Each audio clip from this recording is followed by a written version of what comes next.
Hey everyone, welcome to Thursday Talk, event-based scenarios.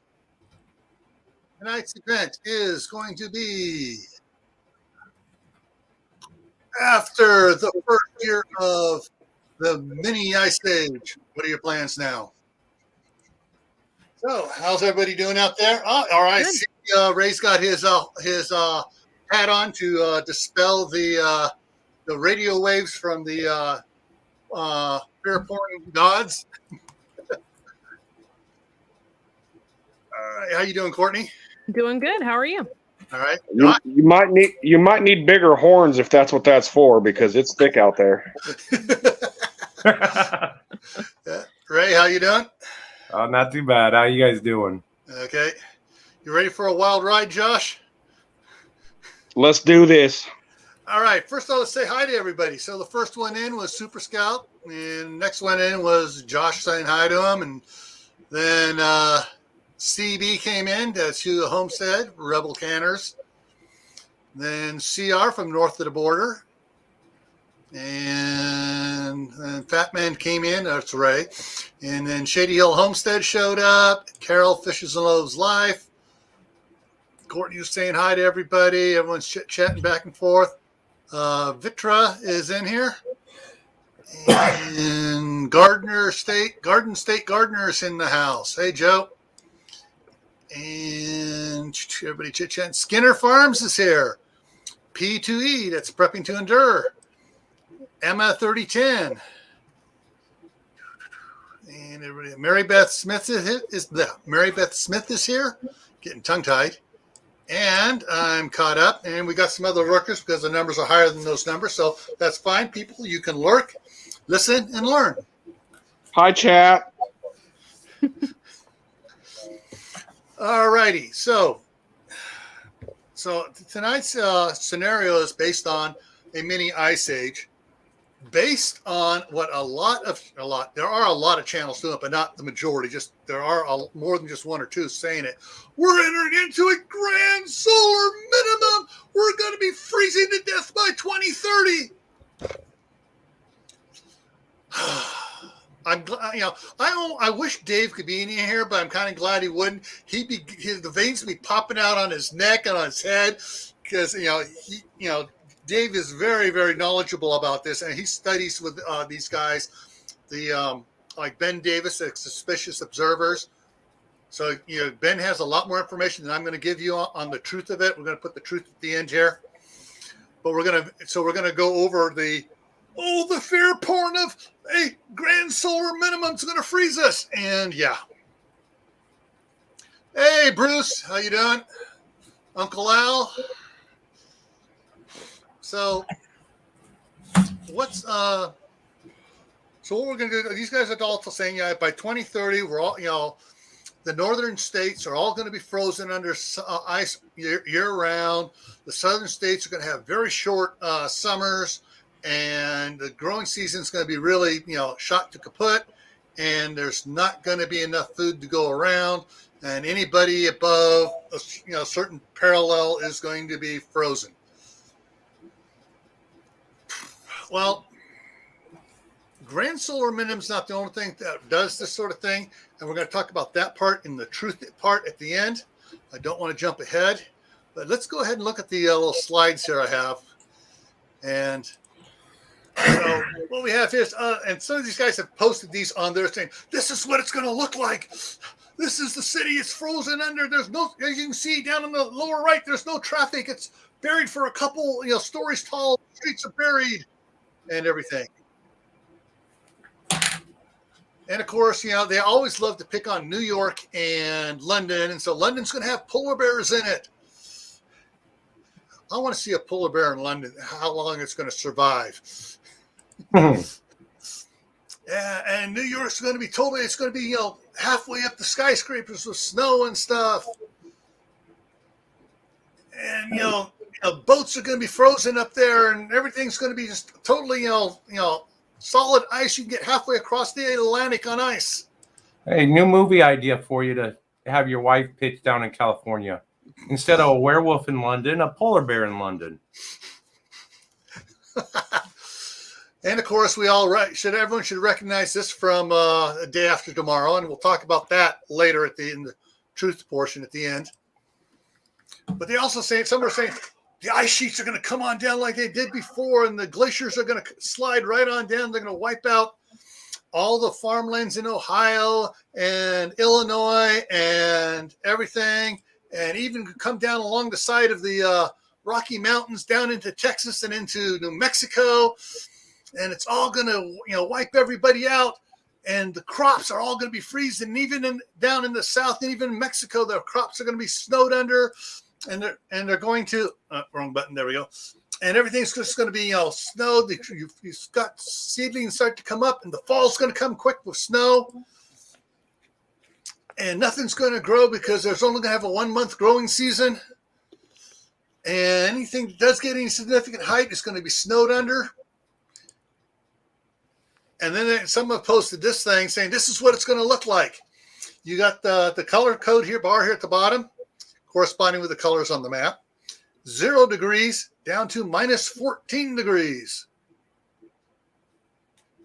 Well, I don't know about you, but right now, from the Antarctica and up at the North Pole area, the difference temperature between there and the equator is more than 14 degrees Fahrenheit or centigrade. Hey, Hello, Tibor. Virginia. Virginia's here. Tibor's here. Did I miss anybody else up there?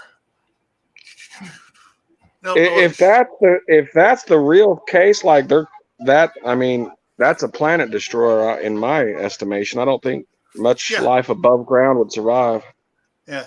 And the thing is, it's going to be, it's going to be a narrow band temperature all over the world. Mm-hmm.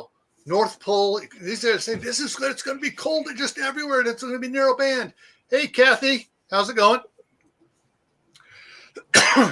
So this and even during the other ice ages, they could tell by temperatures, ice core samples, what the temperatures were by the way stuff froze. There was still mega temperature differences between the equator and the poles. Well, right? Based on this map, it's kind of great for us preppers. We don't have to worry about how to store our meat. It's all going to be frozen. Mm-hmm. Yeah. Okay. So, and one of the things they like to use some of these charts from the NOAA weather. And you say, look, see, it comes down, it comes back up. It didn't come up very much, and it's going back down again, and it's going to go flat. It's going to keep going down. And I love the way they put this red arrow. They don't have it on the top to the top, which would put it a lot more flatter. They have it cutting through the one and way above the other, so it's dramatic. It's going down. It's fear porn. We got to push it. Well, this was February 2018. If we look at the one from June 2019, it's starting to make a curve back up, but they still have the line here saying, it's going to go flat down to, and what this is, the sunspots dictate how a lot of energy is released out from the sun towards the earth. Sunspots are where they have the arcs coming from, where the CMEs eject from. And they're saying, no CMEs, no arcs, no nothing. It's going to get cold here. And so I like the way these guys play with the charts.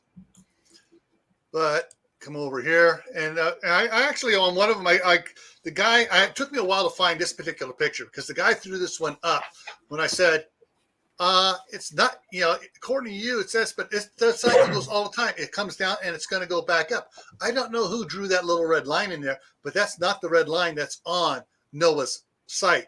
And he goes, okay, maybe not be that bad. It may be only like this where the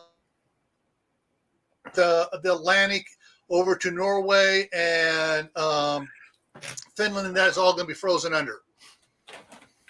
And then he deleted my comments. Fear porn cannot stand the light of day. All right, so we're going to take a break from here. I got more slides coming up for the truth section. But in the meantime, we're going to have fun with this. We're going to go along with, so they're right. Bullshit. Sorry. And by 2030, we're freezing here, and all the northern states are under snow year-round. What does that mean for the rest of us? How are we going to survive? So, guys, it all depends on how fast does it happen. Is it overnight? Is it over 100 years? It's 10 years. The evolution of 10 years. I say by 2030. Well, how did we survive the first time? I'm gonna touch or the on that, first time that we remember, but, like back in what 1700s. No, that was near the end of it. I'm going to touch on solar minimums towards the end because I want to have fun with this too. Okay. So what Courtney's talking about is what's known as the Little Ice Age, the Big Chill, and that's how you Google it. Quote: Little Ice Age hyphen the Big Chill, unquote. And it started about 1350, 1385, and it ended 1820, I think it was, 1830 is when it ended. And the interesting point about that is that prior to 1355, England was growing better grapes and producing better wine than France. Okay. So anyways, yeah. And so like Courtney asked a good question. How did we survive the last one? Well, okay. The last one, I'm not sure where we're at in the minimum is just starting, right? No. We're going on an uptick right now. We're 3 years into the uptick. So on an average, the solar cycle takes about 11 years to go from one solar minimum to the next, with a duration varying from 9 to 14 years. So that means everyone on this panel and in this chat has experienced at least a minimum of 2 in their life. So let's go back to the fact that let's just say everything freezes up because, well, first of all, it's not going to, but let's have fun with it. Mm-hmm. I'm going to be out there selling quail sickles. The interesting thing is, though, we have not, that's for the regular solar maximum, solar minimum. The grand solar minimum and the grand solar maximum are like 500 years apart. We have not had a grand solar minimum or maximum in the history of this country. So, well, to get back, so it takes 10 years and the whole planet is frozen, or is there going to be a band where we can grow food? If you cannot grow food, 95% of everything above ground dies. Not to mention everything you're not going to be able to reach the sea to fish. You're not going to be able to. It's a planet destroyer. But if it's just a gradual, over 100 years, we'd probably figure a way to, Courtney had a blowtorch out there with snow the other day. Where there's a will, there's a way. I mean, yeah, that's one of the things, Josh, is that these channels that are selling the fear porn are saying by 2030, everything. The northern half of the United States or northern third of the United States is going to be under snow all the time. Now, down in Texas, Florida, Southern California, Southern Arizona, Southern New Mexico, the Gulf states there, they'll still be able to grow stuff down there. But everyone up in Oregon, Washington, Idaho, Montana, Wyoming, North Dakota, South Dakota, Michigan, Minnesota, and on across, and all the New England states down to the southern Pennsylvania border are going to be frozen. Good reason to learn how to play hockey. And some of these are just going, saying this is what's going to happen. You need to buy my stuff. And when they say that, I know they're a BS salesman trying to hawk their own stuff, and they say you need to buy their stuff. Well, hey, Albany Mountain. Not just that, but just trying to get clicks and views. Yeah, on YouTube, it's disgusting what they're doing, but they're trying to base it on itty bitty pieces of science and say, "Oh, this is what it all means." When they're ignoring 3/4 of the science. They're cherry. Yeah, that's why if it's wrong information, we don't pay attention to it. We have discussions like this where we can look back, I mean, there's new evidence coming out that 12,000 years ago, a major asteroid struck above the ice sheet, completely flooding everything south of us. So, Yeah. that's all new stuff, though. Still researching that. Hey, Lewis, and also Star Salazar. How you doing? Yeah, and that's one of the things that we need to realize, that even if we do go through a grand solar minimum, everything is not going to freeze. And no, I mean, okay, so this might be sounding really weird, but what would the equator be like at that point in time? And that's all right. And that's where science is giving us two possibilities. They're not exactly sure. On some of them, on not a total ice ball planet, but just on like the mini ice age, if it had gone a little bit longer and bigger, the caps would be, the snow and ice from the caps would be making their way south and north, but the equator, I forget what it's called, the tropic, I can't even think of what it's called. I just lost it. The Tropic of whatever Cancer? it is. No, around the center of the Earth. Capricorn. That area where from the equator out a little bit, they call that the tropical something or other. Anyways, that area was actually hotter. Oh. So there was the poles were colder and the equator was hotter. So when the ice came down. And then when you transferred from the cold zone to the hot zone, it happened a lot quicker than it does now. You didn't have to travel as far to go from freezing to having to wear SPF 2000. Yeah. So people would just have to migrate, and people would have to migrate and then learn how to grow food in that area. Yeah. I mean, people would survive, but not everybody's going to survive, and not everybody's going to be that smart. So, but you would just have to migrate. At the equator, you have the equator. Above that is the Tropic of Cancer, which just clips the Florida, very tip of Florida there. And then below the equator would have the Tropic of Capricorn, right, which encompasses most of Brazil. Yeah. And actually, I just thought of that. See if I got a map here on it. Images. Okay, I'm going to throw this up here real quick. Yeah, so the red stripe or the pink stripe across there. And so what happened is basically the temperate zone here on this one here, they're talking about this being all polar zone, and on both the yellows turning into polar zones. And what some of these fear porn guys don't realize is that when the poles encroach that much more, the tropics get even hotter to offset it.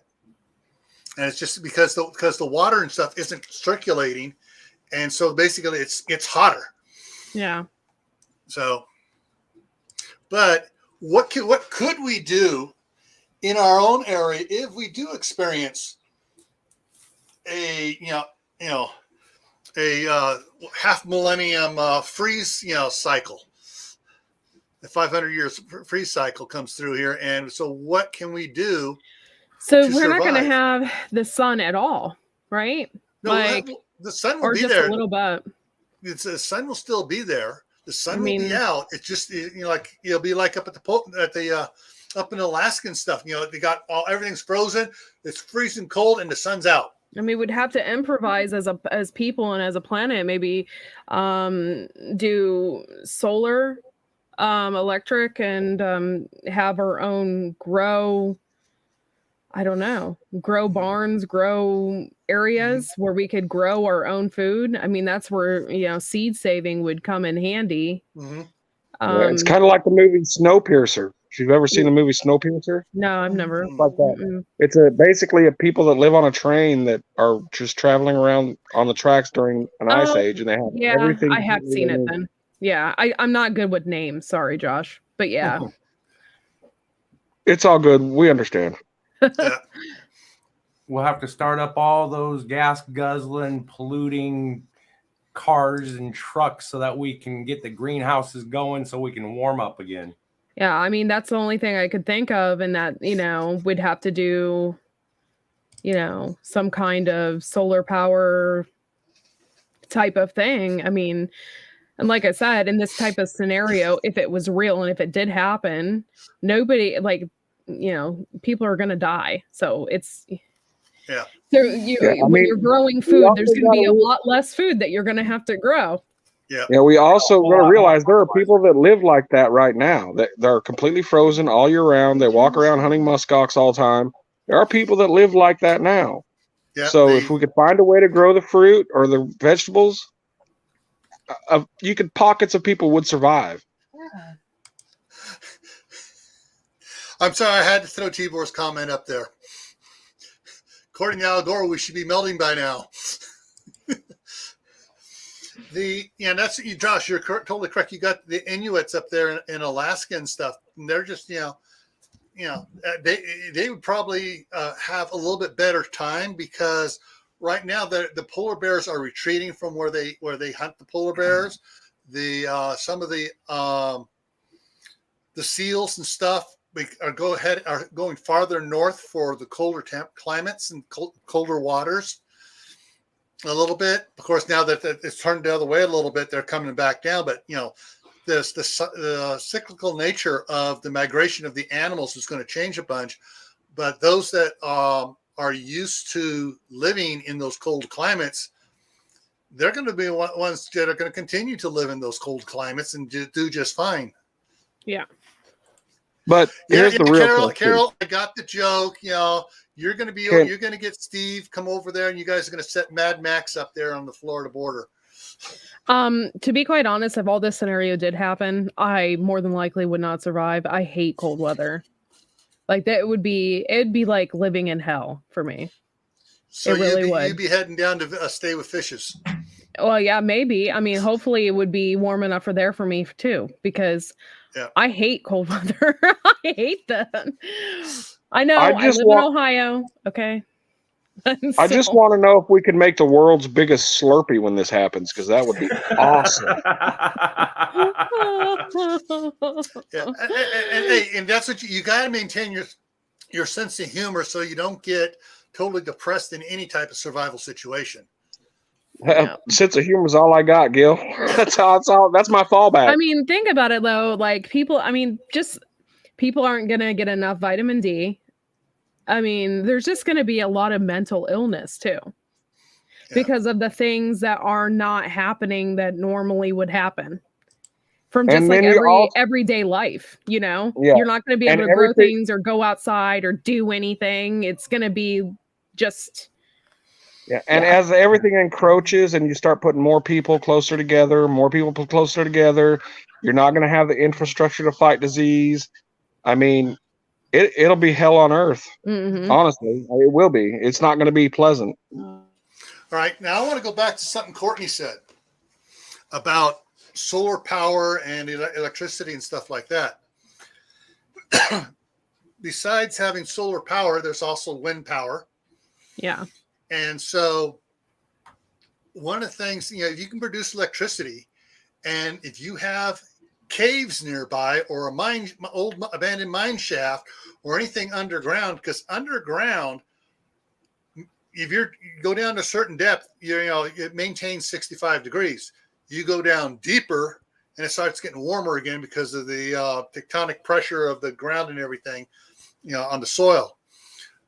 So if you have a way to produce electricity up above and you're down in the mine shaft and you're able to set stuff up and you could be growing stuff down in there so long as you had grow lights that were working. Yeah. That's where LED grow lights come in. They last a lot longer than the incandescent ones. You'd have to make vents for sure. You couldn't live under there without vents to get fresh oxygen in there. This whole scenario, I mean, granted, like, you could actually who's to say that everything is so screwed up at this point in this scenario that, how are you even going to get grow lights? Yeah. There's not going to be things. There's not going to be factories. There's not going to be people working. It's just going to be a cluster F, and people are not going to live. And that's one of the things to consider is that, I've picked up. I did a little video on those 6 grow light pack I got, 4 foot long ones. Mm-hmm. I actually went checking on Amazon 2 weeks ago. The price actually dropped $1.54. Amazing! It's cheaper than when I bought it on sale 3 years ago. I wish that would happen with the Mr. Heaters. But if you start now doing indoor greenhousing in the winter and early spring, start doing stuff and learning what works, what doesn't work. If this were to start going, you got 10 years of this downward spiral, you would have a chance. Okay, it's getting worse and worse. I'm going to buy more grow lights just in case, because hey, Yeah. if I don't need them right now, in several years when the other ones die, I may need them. But you can just work on stuff like that. What's so funny? My husband's doing the Egyptian walk in the background, and I just got a glimpse. He's doing walk like an Egyptian. Yeah. Sorry, it just made me laugh. Walking like Eskimos. That was free entertainment. That was awesome. Yeah. And Tibor has a good point there. It kind of made us lazy on certain things. It gave us advantage to do things, but it made us weak and lazy on other things. Yeah. Okay, say this happened and we didn't have electricity. Would we, we would survive it. People would still starve to death, but we would survive it. Now it's just like the society that we created today, and people, I don't have my cell phone. I can't Google this. How do I do this? Or, hey, I don't have any internet. I can't get onto my Kindle, and stuff like that. So it's like, it has like our society. And it's not that people are purposely being weak. It's just, the conveniences have made people like that. Yeah. And I mean, it's just, it's strange, funny. And actually, I kind of laugh at funny at it too, is watching some of these people that, that are, in their early 20s and in their teens and stuff. The internet goes out and they're freaking having withdrawal. Seriously. I mean, they're still like, my phone's not working. And it's like, they're just totally, freaked out. Not just the teenagers. I mean, I gotta admit, without my internet, I've gone through with internet withdrawals a few times. Yeah. And to me, food-wise, well, there's several things, to look at. I mean, the yak, the Highland cattle, and some of the muscats, yeah, all these caribou. ones that live way up north already, and they're surviving. Cockroaches. I'm sorry, I'm not eating cockroaches. I don't care. I will not eat cockroaches. Yeah, no, I won't. But do cockroaches live in extreme cold? I didn't. Oh, yes. Oh, okay. They are considered the most adaptable species on this planet. Yeah. What's been happening is our society is creating a society of comfortability over sustainability. So it makes us There's two different, you want to be moving towards sustainability, but everybody just wants comfort. Sustainability is not comfortable. Yeah. You've got to be willing to do the very, very uncomfortable things if you want happiness. And that's just what it boils down to. And nobody wants to do that nowadays. And that's a big problem. People just need to be upfront with themselves. I get pretty happy out there digging in the dirt, playing in the nice, rich soil. I'm pretty happy digging in that stuff. You're playing around, planting fresh stuff. Backwoods hit it right on the head. Hit the nail on the head with his comment here in chat. It's a choke point. Look at the population decrease. Woohoo! More sustainability because of less population. Yeah. The problem is, unfortunately, Mother Earth will reset itself. The more concrete we put over Mother Earth, she can't breathe. She will reset herself, and she won't care about anything. Oh yeah, That's deep, absolutely. Josh. Excuse me.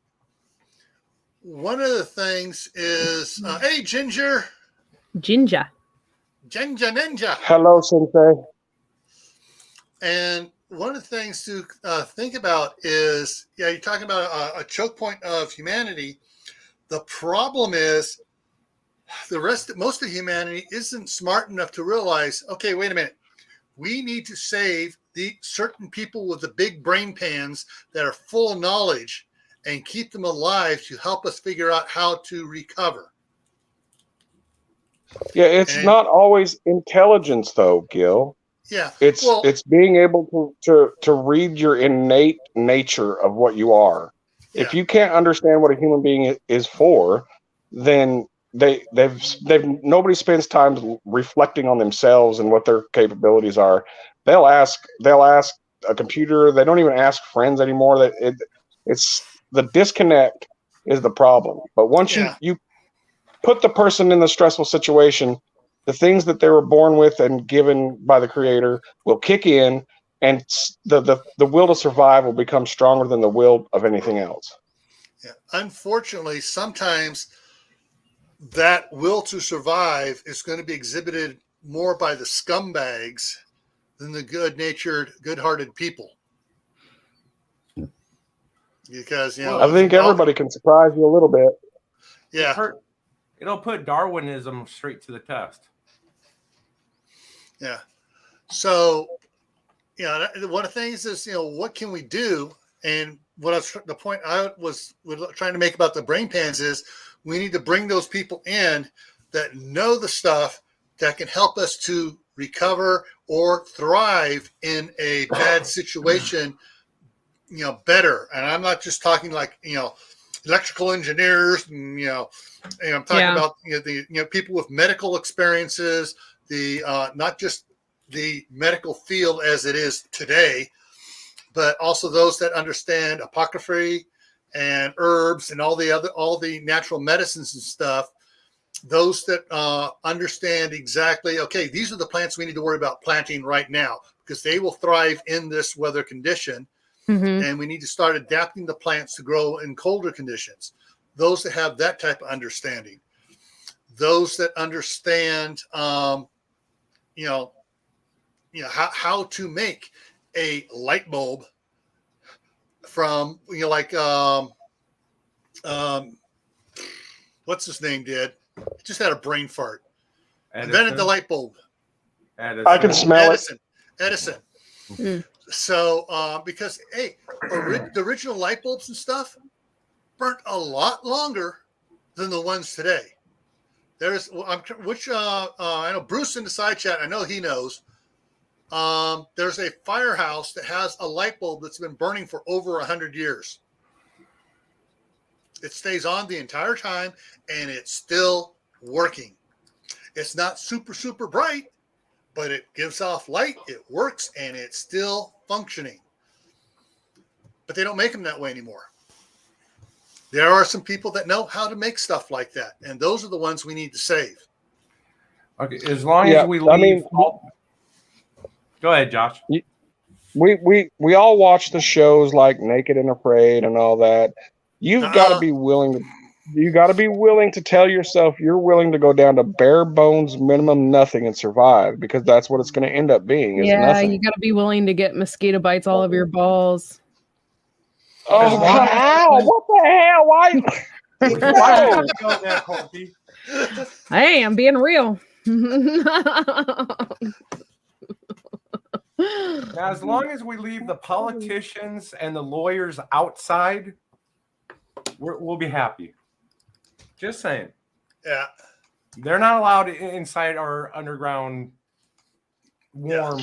So you don't think that there's other people out there other than politicians that would not be worse in that situation?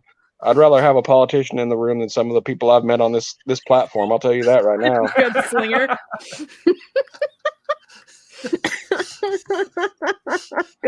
Notice he said politician and not lawyer, though.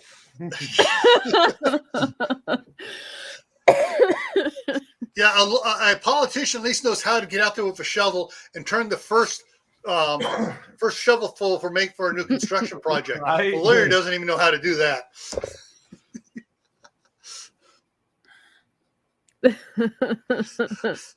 That wasn't Courtney who said that. That was someone else that said it behind Josh. Hey, shift kicker. Hey, shift kicker. So some of the things to consider is, and actually, all right, this is not too. I think if you wait and follow my entire thought process here, you're going to realize this is not too far out of the realm of something we should be doing anyways. If we start working now on doing indoor greenhouses for starting seeds, and even like I'm planning to do is get some like 10 or 15 gallon buckets and grow tomato in it and just start it as soon as I can here and keep it till it's actually warm enough outside for it to continue to thrive outside, but get it where it's going, 4 feet tall indoors before I take it outside and producing fruit already. Even if I have to take a Q-tip and, pollinate the flowers myself,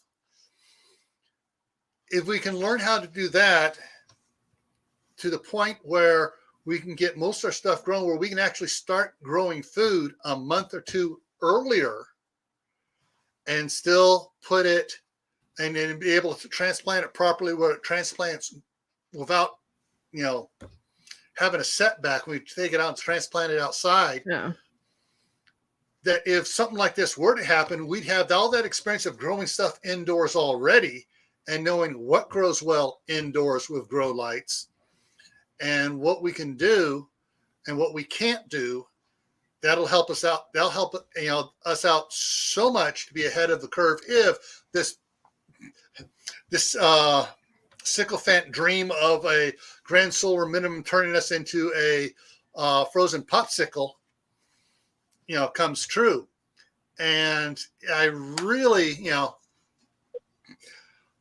I know it's just, to me, having studied the science and stuff for so long, it's like, how can you guys think that it's going to happen? It's not going to happen in 10 years. It may happen. It may take. All right. Give an example. And let's hop over to the truth here. Let me open this back up and we're going to go to the next one. All right. So that's, this is showing where the chart is. All right. So they were in the chart back here in 2018, 2019, and they're saying it was going to go flatline for the next several years. Well, yeah. Okay. Hit the dip and it started coming up at the beginning of 2020. The orange line here is the average projection of how they produce the cycles. The green is below average. The purple is above average. I can't find the one that Ben Davis showed a couple weeks ago where it shows that up here up to the end of 2021, at the beginning of 2022, all of the ones, see how these are going up and down, all the ones on the low side are above the average line. They're thinking about even having to raise this purple line up higher because we're getting a lot more sunspots. We're on an increase faster than normal, and it's expected to be higher than normal. And so we're going to be getting some warmer weather, and it's going to cause some differentials and maybe get some cold in areas not expected. But overall, for the Earth, it's going to be warm. It's going to be a little bit warmer, and then it's going to get cooler again. Much like it did here. It got cooler again. So it got hot there. Oh, global warming. Now it cooled down again. Now it's going to do it again. All right, let's go to the next one here. And so this is one a little bit newer. It has another year here on it. Still doesn't have up to 22. But you see how the numbers are going up above the average line here? And they even raised this up a little bit higher. And Ben's saying they need to raise it up even more. So we're not getting into a grand solar minimum. Now, when I mentioned about the Day After Tomorrow movie, how I'm going to explain how they had stuff partially right on that. Okay. Up here in Canada, Trust the science. It's going to go back down. Yeah. It's not going to curve up. It's going to go back down. Trust the science. Which science? The science they want you to believe. Oh, the tweaked science. The cherry picked science. Yes, exactly. Okay, so if you look on the map here, about where the O on formation is here for Deepwater Formation, up on the upper left there, that blue patch up there, back in the 1200s and 1300s, that was a lake held in by it was a huge water lake, well above sea level. When that glacier finally broke in 1355, and all that fresh water flooded out into the currents here, you had all that fresh water here that stopped the water coming up from the south. Even though the saltier water drops, the warmer water rises, and fresher water rises, but you get super fresh water, no salt in it, flooding out here. It stopped this current, and that's what triggered the big chill, the mini ice age, and drove temperatures down through to we didn't actually, they finally, quote, ended it about 1830. That's when they said that the little ice age was over. In 1777 or 78, trying to remember which one, we had that one year where there was no summer in North America, or at least in the New England states, because they had snow in the summertime. That was because of just the water circulation, not bringing the heat from down here up. Mm-hmm. At the same time, the tropics area got warmer because the water wasn't coming up. The warm water wasn't carrying up here. It wasn't carrying around here. It wasn't going in the Pacific doing its thing. You weren't getting the warm water moving and carrying warmth up north and stuff, and everything was a little weird and wacky. So when the water all came down here by the Davis Strait and flooded out here, it into the Labrador Basin, it flooded this and stopped the circulation, and that stopped all this warm water coming up here on the North Atlantic Current from coming up, and that's what caused the last little ice age. Well, according in the movie Day After Tomorrow, they didn't have a big freshwater intrusion like that. They were just saying just the normal melting of the snow caps was causing it, was enough to cause it, and of course we know it didn't, because that did a change around. It got colder again. Some of the ice sheets were expanding, and for the last several years, and so the salinity level of the ocean raised a little bit because there wasn't as much fresh water going into it. So they had it right that a fresh water could stop the circuit, but it takes more than what just ice sheets melting a little bit. It takes a big dump to do it. Do I got one more after this? No, that was it. Okay. If this ice age happens, it actually might be a good idea to start canning farts. I just thought about that. That's a good source of methane right there. Oh my God. I'm just throwing that one out there. Like I almost had hope in humanity until I heard that. I'm eating a bullet. I'm done. I'm not even going to try. I don't want to see it. So what, you're going to try to outsell that that supermodel that's selling her farts for so much a jar? Was it $100 or $50 a jar? I have no idea. That was crazy. That's crazy. Yeah. She's just selling it as a novelty. I'm selling it as a fuel source. I'm going to drop that down. And what was I going to bring up here?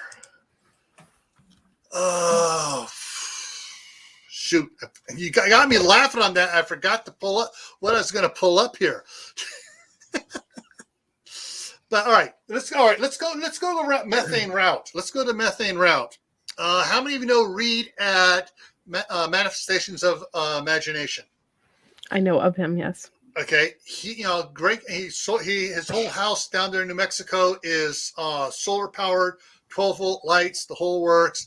He's an electrical engineer, computer engineer, and we were talking quite a bit offline about a year and a half ago, and talking about using solar energy to produce hydrogen that we can store in the big propane tanks. Like you get some of those tanks and just store hydrogen in there to use for fuel. And he goes, well, yeah, hydrogen's great. Yes, it produces only one thing when you burn it. It produces water, and that's it. But he goes, it's easier to produce methane and cheaper and less energy needed to produce methane than it is to produce hydrogen.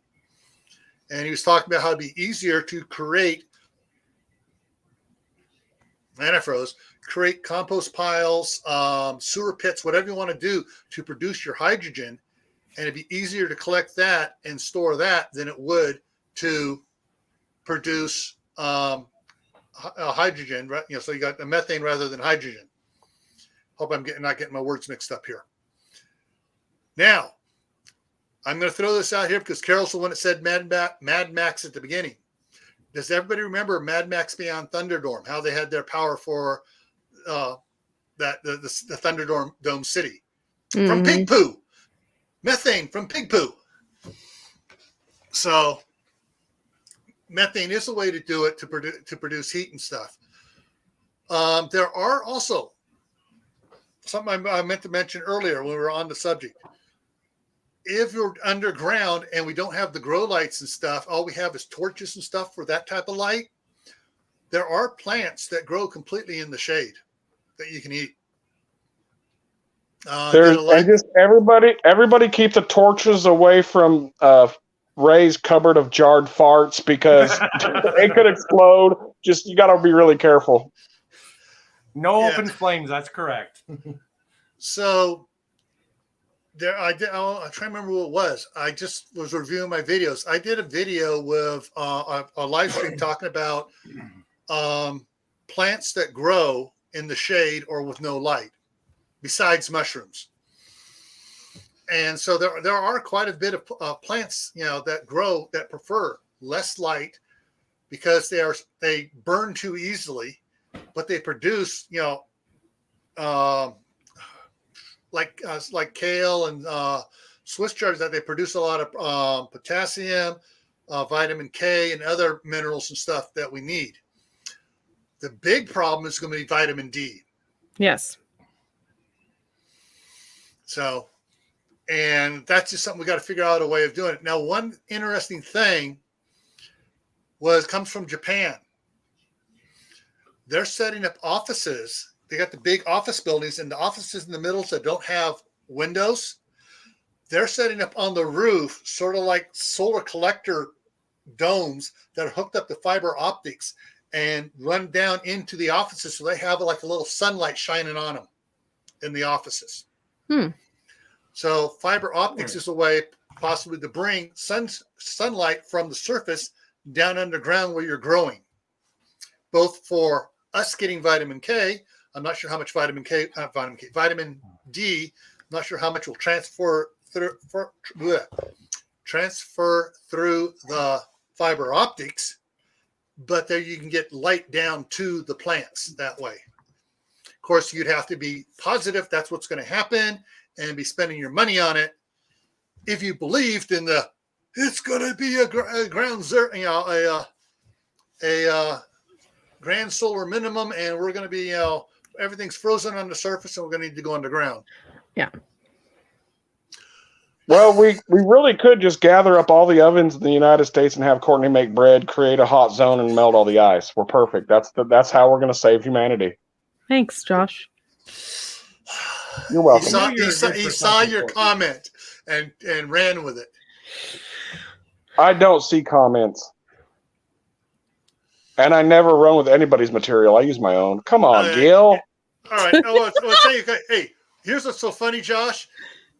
Bruce just said, so Courtney would not be allowed to bake bread, I take it then? And Courtney replied, Bruce, you've never had my burnt bread, so how do you know you don't like it?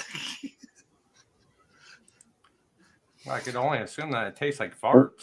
So. What? Oh. What the hell? No, guys, it's not pick on Courtney, all right? It's all good. I can handle it. You want to pick on somebody, look at the National Enquirer that's in the supermarkets today and tomorrow. I loved it. It's see if I can do it without. I'm gonna bounce around the words so I don't get hit. Captain Crazy's big inflation disaster exposed, and then the subtle smaller one on it is trying to remember what exactly it said. Prez blindsided by his shoot. Basically, he admit, oops, I screwed up with, as far as the economy goes. And they have the quotes in there of him saying what he said. So, yeah, if you want to see something, yeah, there's that.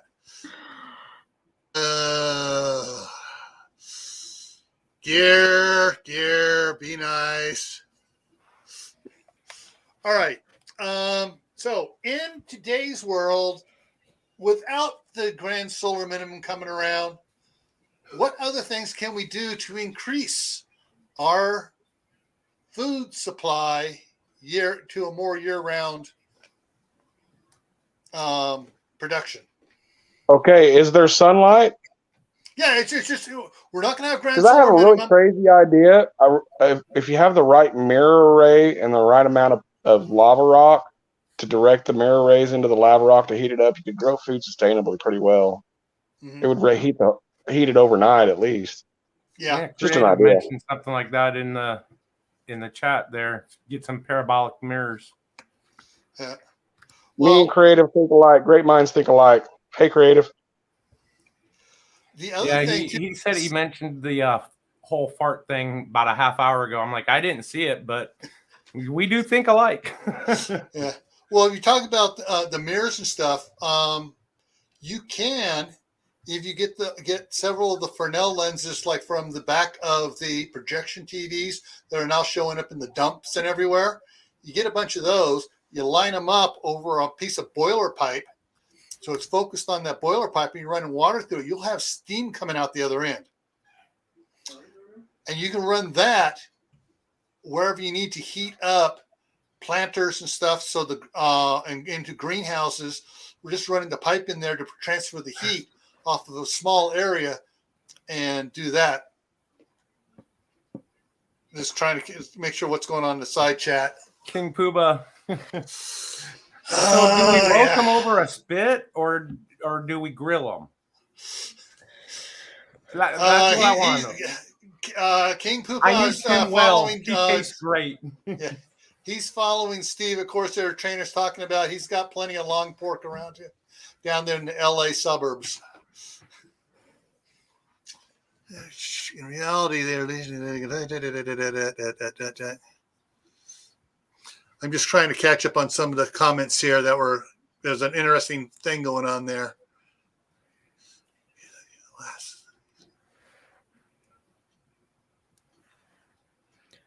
Okay.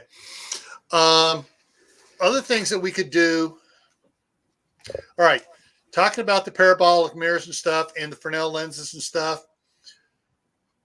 Trying to get heat that way just into your house from the sun. Magnifying whatever you get from the sun, redirecting or something to heat up your house so that you can have a room that's hotter than the rest of the house that you can grow stuff in.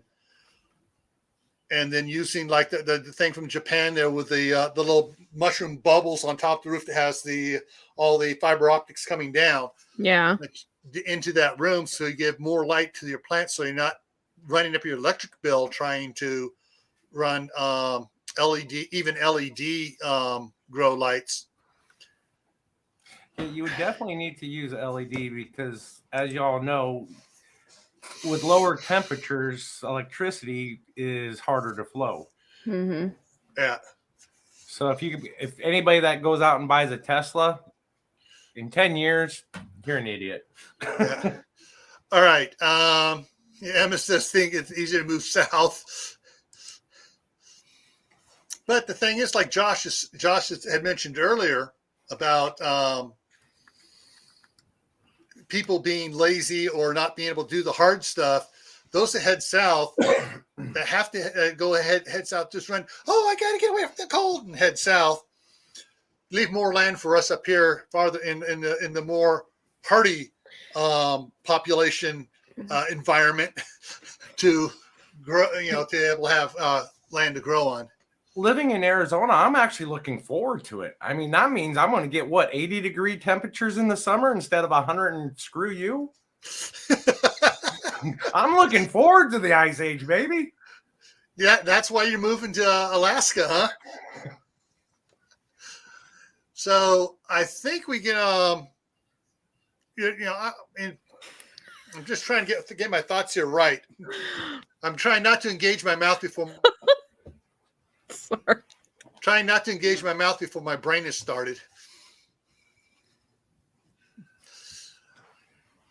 Probably the best thing we can do to prepare even for an ice age is to practice greenhouse growing. It doesn't have to be a huge greenhouse. It can be a small one. We can be an outdoor and indoor greenhouse. Start learning what works, what doesn't work, when stuff starts freezing, even in a greenhouse, and different ways you can heat that greenhouse even in the wintertime. And probably, I'm going to say probably the most easiest way in the wintertime to keep a greenhouse going is if you have a good supply of wood and a wood burning stove. Even if it's a homemade one out of a 55-gallon barrel, or lots to of help keep the greenhouse warmer. I wonder if a solar dehydrator would work. All right, Sierra, what are you talking about? Let me go back and see what he's talking about here. So why wouldn't it work? It would work. Yeah.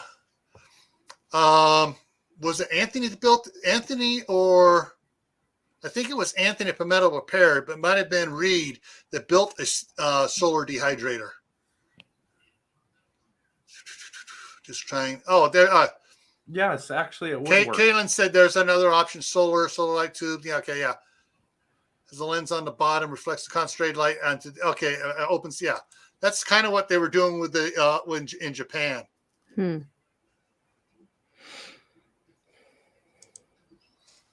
All right, we're hitting the 1 hour mark. Let me grab this over here. So tomorrow is Friday, and at 9 o'clock, I think. Bruce, are you going live tomorrow? If Bruce at Backwoods Law is going live tomorrow, he'll be on at 9 o'clock Eastern. And not sure what topic he's going to come up with. After him at 10 o'clock Eastern tomorrow. Yeah, this is clearly coincidental. The topic I've had on here for several months for this is indoor greenhouses. Are they worth it? So I'm going to talk more about just specifically indoor greenhouses tomorrow. Then after that, Fishes and Loaves Lives may or may not be going live at 11:30. Carol, are you thinking about it? Yep. I already have my 6-pack of alcohol. Courtney, waiting. 8 o'clock, solar flare.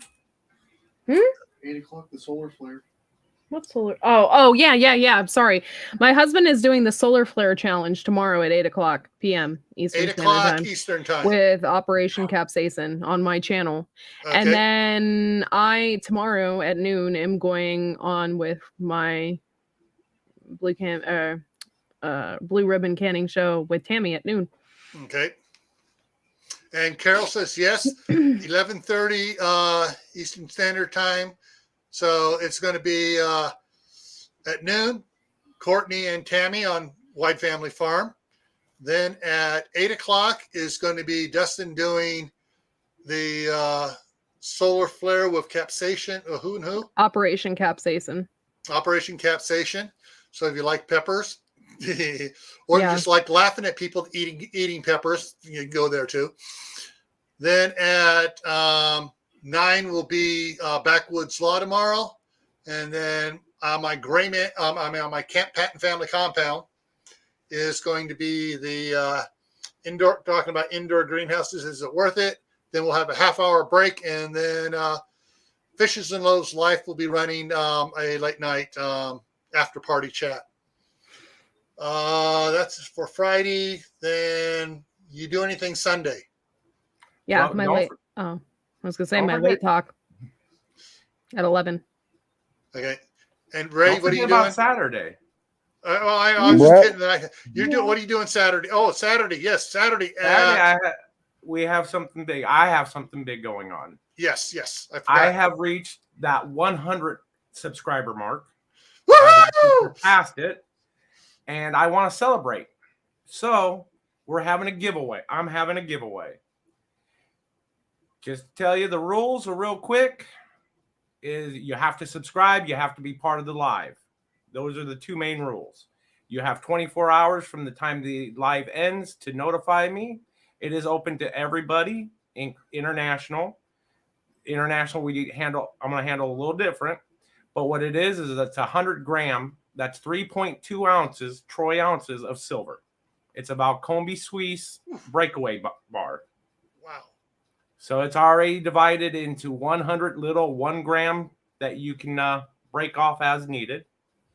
I'm also going to be announcing the 500 subscriber giveaway, which is going to be 5 gifts, and we're going to have fun with that one. So that's 1 p.m. Mountain Standard Time, Saturday. And that's on Fat Man Prepper. Tammy is also going live Saturday at some point in time, and then I'll be going live after her. I just can't remember what time she said. Yeah. It's during the day though. It's early, so. Courtney, do you remember what time that was that Tammy mentioned? I can't remember. I can't remember. I was over there too when she mentioned it. I forgot it. So Ray is going live at 1 Mountain, which is 3:00 Eastern, for his giveaway tomorrow. And then at some point, Josh is going live, and Tammy at Rebel Canvas is going live on Saturday. Probably hear more about what time Tammy's live is on Courtney's Blue Ribbon panel at noon Eastern tomorrow. Yep. So we'll get more information out tomorrow about what's going on Saturday. So Sunday, what time are you going live on Sunday again, Courtney? It's at 11. It's my late talk. The late talk at 11 Eastern time with White Family Farm. Monday is going to be, I'm going to be going live at 6:30 Eastern, and where is it here? I'm going to be talking about bees. Oh. Just general. I'm not a source of information, so everybody knows about bees. Come to the chat, put out your information, but we're just talking about: are you ready for bees? Are you ready for all the stuff it entails? I know a little bit about it because my wife and I have been looking at it, possibly getting bees here. So we've been getting books for the last several years, and so we're going to be talking about some of the things that we need to know, and we'll be looking at referencing out several other channels who cannot show their homepage anymore, but we can give out their links about those that raise bees. And Castle Hives. He's literally lives like 20 minutes from me. Yeah. He is amazing. He knows what he's talking about. He's also a prepper. Yeah. Pretty cool dude. Yeah. And so, Brett and Amy Bassard have bees, and is it Rick at Lala Farm? Yes. Rick is his name. Mm-hmm. Yeah. That does bees as well. And he actually goes out and collects, when people, I got a swarm, and he'll go out and collect the bees too and bring them in. Oh, cool. I didn't know he did that. Yeah. He did a video on that when, at a big tree that it was all hollowed out. It was full of bees. He actually did about 4 or 5 videos on that. If Wiley's invite me, I will be on their show, Wiley Living, at 10 o'clock tomorrow night. Tomorrow night? I mean Saturday night. Saturday I night, usually don't do things on Saturdays, but if it's late enough or whatever, I'll hop on their live at 10 o'clock. All right. So, and then next Tuesday is on Gray Man Prepping. We'll be talking about medications, prepping and storing medications. And Wednesday, who are you interviewing on Wednesday, Courtney? Oh Lord, I don't know. I think it's Thorhaven. Thorhaven? Yeah. Oh, that ought to be fun. Yeah, it's going to be a whole new spiel because it's going to be, is he or isn't he joining Shed Wars this year? Oh, Ooh, the Shed War drama is back. It's a mystery. Yeah. All right. And next Thursday here on Gray Man Prepping, the topic is After the Contagion. Not pandemic, the contagion. Ooh. And so, hey, can I mention that I have a show on Tuesday at 7? Yeah, that's right. You're on at 7. Yeah, I'll figure out the topic, but it's probably not going to be gardening. Yeah. Bring your thinking caps. Oh no. And what if I don't have one? That usually runs almost 2 hours, doesn't it, Josh? What? Yeah, it can. Yeah. We're going to be deconstructing the human constructs that binds the world into slavery. It's just going to be something simple. A little no big deal there. It's easy. It's simple. Just a light topic. Yeah.